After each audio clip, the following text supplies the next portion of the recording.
Good morning student. हम कल अपना पाठ अधिकार पढ़ रहे थे। तो अधिकारों के कुछ पॉइंट्स जो थे वो हमने डिस्क्राइब कर लिए थे। अब आगे के जो पॉइंट हैं वो हम कंटिन्यू पढ़ेंगे। तो सबसे पहले हम जो हमारा लेसन है अधिकार क्या है इसके बारे में हमने बता दिया था। आज इसके जो टेक्सुअल क्वेश्चन है, पाठ्य पुस्तक के प्रश्न हैं, वो एक एक करके हम डिस्क्राइब करेंगे। तो फर्स्ट क्वेश्चन जो है हमारा, अधिकार क्या है? अधिकार क्या है? फर्स्ट क्वेश्चन हम क्या कर रहे हैं, अधिकार क्या है और वे महत्वपूर्ण क्यों हैं? वो महत्वपूर्ण क्यों है? तो सबसे पहला हमारा जो क्वेश्चन है, अधिकार क्या है, वे महत्वपूर्ण क्यों हैं? अधिकारों का दावा करने के लिए उपयुक्त आधार क्या हो सकते हैं? तो इसका आंसर है, अधिकार से अभिप्राय उन सुविधाओं और अवसरों से हैं जो मनुष्य के व्यक्तित्व के विकास के लिए आवश्यक है और उन्हें समाज में मान्यता प्राप्त है। वे अधिकार इसलिए महत्वपूर्ण हैं क्योंकि अधिकार व्यक्ति के व्यक्तित्व के विकास में सहायक है। अधिकार सुदृढ़ तथा कल्याणकारी राज्य की स्थापना में सहायक होते हैं। कहने का मतलब है, अधिकार मनुष्य के व्यक्तित्व का विकास करने के लिए बहुत ज़रूरी है। यदि हमारा कॉन्स्टिट्यूशन हमें अधिकार नहीं देता तो हर व्यक्ति किसी न किसी बंधन के रूप में उसके ऊपर बाउंडेशन जरूर लगी होती। नेक्स्ट क्वेश्चन है, किन आधारों पर यह अधिकार अपनी प्रकृति में सार्वभौमिक माने जाते हैं? अधिकार अपनी प्रकृति में इसलिए सार्वभौमिक माने जाते हैं क्योंकि अधिकार समाज के सभी व्यक्तियों को समान रूप से प्राप्त होते हैं। प्रजातंत्र में सब व्यक्तियों को समान माना जाता है। जो अधिकार मुझे प्राप्त हैं वो अधिकार दूसरों को प्राप्त है, यानी कि हर व्यक्ति को प्रकृति ने सभी को एक जैसा बनाया है। तो किसी भी व्यक्ति के साथ किसी प्रकार का भेदभाव कोई भी व्यक्ति नहीं कर सकता।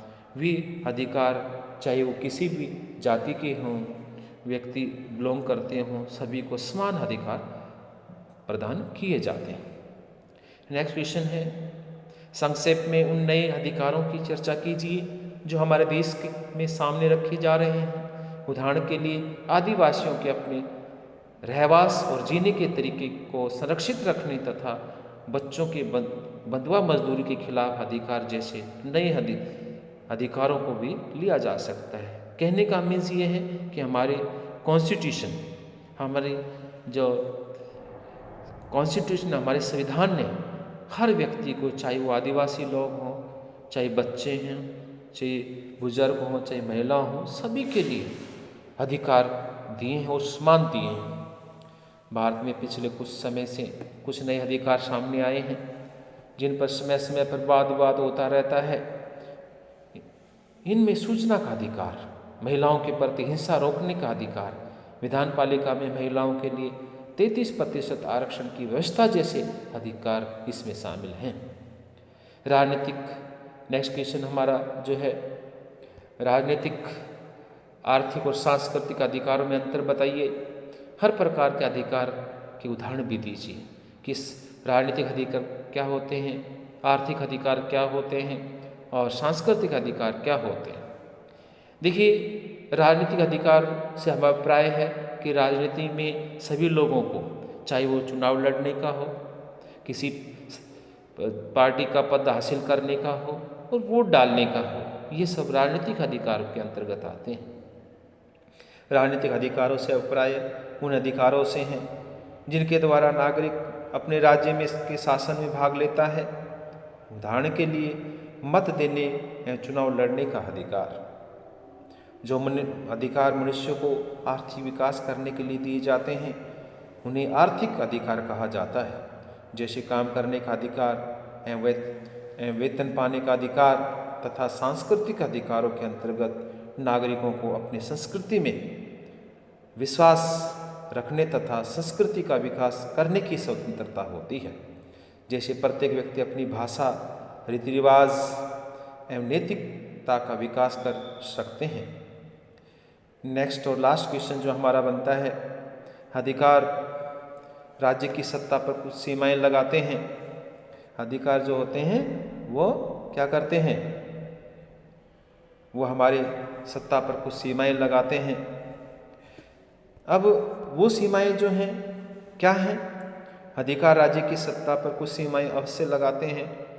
अधिकार राज्य को किसी भी नागरिक के विरुद्ध अमानवीय कार्य करने से रोकते हैं।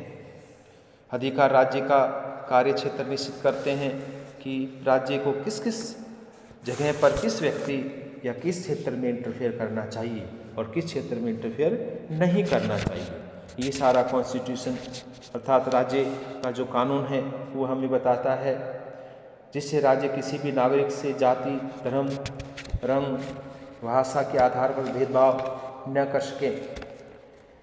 अब और जो ऐसे टाइप्यूशन जो बनते हैं, अधिकार जो है की परिभाषा दीजिए, ये आपको बता दिया गया है।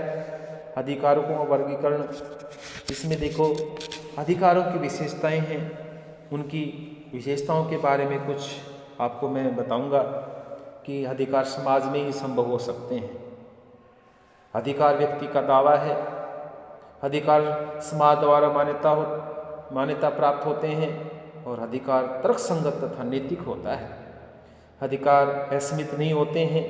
अधिकार लोकहित में प्रयोग किया जा सकता है। अब नेक्स्ट जो हम कुछ अधिकारों का वर्गीकरण, जैसे हमारे अधिकार हैं, प्राकृतिक अधिकार हैं, नैतिक अधिकार हैं, कानूनी अधिकार हैं। अब प्राकृतिक अधिकार में क्या है? प्राकृतिक अधिकार का अर्थ है उन अधिकारों से हैं जो व्यक्ति को प्रकृति ने दिए हैं। किसने दिए हैं? प्रकृति ने। प्राकृतिक अधिकारों का समर्थन सामाजिक समझौते के समर्थकों ने किया था। एक विद्वान हुए हैं जेम्स लॉक के ने कहा है कि मनुष्य को प्राकृतिक अवस्था में 3 अधिकार प्राप्त होते हैं। ये तो जीवन का अधिकार, संपत्ति का अधिकार और स्वतंत्रता का अधिकार। आधुनिक काल में इन विचारों का कोई महत्व नहीं है। नैतिक अधिकारों से हमारा अभिप्राय है उन अधिकारों से हैं जो व्यक्ति की नैतिक भावनाओं पर आधारित होते हैं। इन अधिकारों को कानूनी मान्यता प्राप्त नहीं होती, इसलिए इन्हें तोड़ने वाले को कोई दंड नहीं दिया जा सकता। नैतिक अधिकार जो होते हैं इस पर कहते हैं दंड नहीं दिया जा सकता। उदाहरण के रूप में माता पिता का यह नैतिक अधिकार है कि वो अपने बच्चों से अपनी सेवा कराएं, पर बच्चे यदि माता पिता की सेवा नहीं करते तो कानून ने दंड नहीं दे सकता। नैतिक अधिकारों का माना इसलिए जाता है कि इसके पीछे जनमत का सामाजिक जो नैतिकता की भावना होती है। फिर है कानूनी अधिकार। कानूनी अधिकार वे अधिकार होते हैं जिन्हें राज्य की मान्यता प्राप्त होती है। राज्य के कानून इन अधिकारों को लागू करते हैं और उस व्यक्ति को दंड मिलता है जो उन अधिकारों का उल्लंघन करते हैं। मौलिक अधिकार, जिसको फंडामेंटल राइट्स बोलते हैं, जिन कानूनी अधिकारों का उल्लेख संविधान में होता है उन्हें मौलिक अधिकारों का नाम दिया जाता है। ये वे अधिकार होते हैं जो व्यक्ति के विकास के लिए अनिवार्य समझे जाते हैं। भारत, जापान, अमेरिका, रूस, फ्रांस तथा अन्य कई लोकतांत्रिक देशों के नागरिकों को ये मौलिक अधिकार प्राप्त होते हैं। फिर है सामाजिक अधिकार। सामाजिक अधिकार वे अधिकार हैं जो मनुष्य के जीवन को सभ्य बनाने के लिए आवश्यक हैं। इनके बिना मनुष्य अपने दायित्व का विकास तथा सामाजिक प्रगति नहीं कर सकता। ये अधिकार राज्य के सभी लोगों को समान रूप से प्राप्त होते हैं। इन अधिकारों में जीवन का अधिकार, स्वतंत्रता का अधिकार, समानता का अधिकार, समुदाय बनाने का अधिकार तथा शिक्षा प्राप्ति के अधिकार, ये सब शामिल हैं।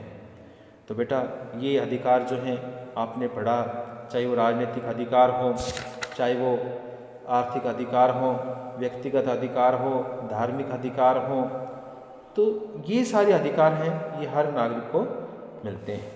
राजनीतिक अधिकार में जैसे मत देने का अधिकार है, चुनाव लड़ने का अधिकार है, सरकारी पद प्राप्ति करने का अधिकार है, आवेदन पत्र का आवेदन दे सकते हैं, सरकार की आलोचना करने का अधिकार है, और राजनीतिक दल बनाने का अधिकार है, विदेश में सुरक्षा का अधिकार है। ये सब अधिकार हैं, ये आम आदमी को प्रदान किए गए हैं। तो बेटा ये क्वेश्चंस मैंने आपको एक्सप्लेन किए हैं और ये क्वेश्चन आपने लर्न भी करना है और लिखना भी है। आगे का जो क्वेश्चंस हैं वो कल डिस्क्राइब करेंगे। धन्यवाद।